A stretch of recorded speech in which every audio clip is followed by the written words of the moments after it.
C'est vous. C'est vous. Bonsoir à tous. Spectaculaire incendie à Rungis où un vaste bâtiment de fruits et légumes a été ravagé dans la nuit de jeudi à vendredi. Il s'agit d'un entrepôt de stockage qui contenait entre 1000 et 1200 tonnes de marchandises. Il a fallu plus de 3 heures aux pompiers pour éteindre le feu. Le PDG de Sony France a été libéré dans la journée après avoir été séquestré pendant 24 heures par les salariés. Il était venu rencontrer jeudi les 311 employés de l'usine de Pontonx-sur-Adour à l'occasion du dernier comité d'entreprise avant la fermeture prévue pour le 17 avril. Dès sa libération ce matin, il s'est rendu immédiatement à la sous-préfecture pour une réunion de conciliation avec les syndicats.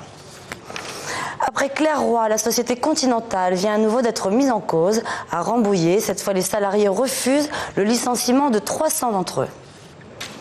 Quelques pages politiques maintenant. Les élus franciliens de droite ne veulent pas du Grand Paris, la proposition de la commission d'Édouard Balladur.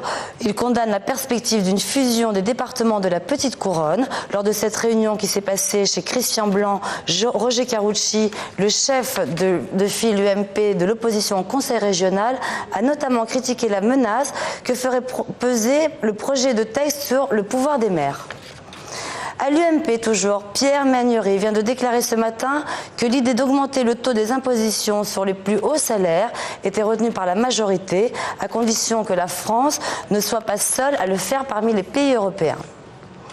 Les militants socialistes ont validé hier les listes de candidats présentés par Martine Aubry, à une exception près, celle du centre. Le maire de Lyon, Gérard Collomb, avait organisé une véritable fronde contre la décision de la direction du parti. Il l'a emportée dans la région centre.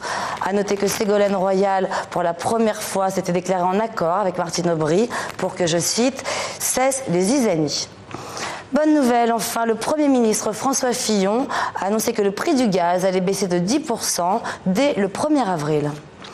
Et pour finir, le Salon du Livre a ouvert ses portes aujourd'hui à la Porte de Versailles, où sont attendus plus de 200 000 visiteurs jusqu'au 18 mars. Voilà, c'est terminé pour l'information. C'est Valentine de Panafieux que vous retrouverez dès lundi. En attendant, je vous laisse retrouver Isabelle et Patrick et vous souhaite un excellent week-end. C'est vous.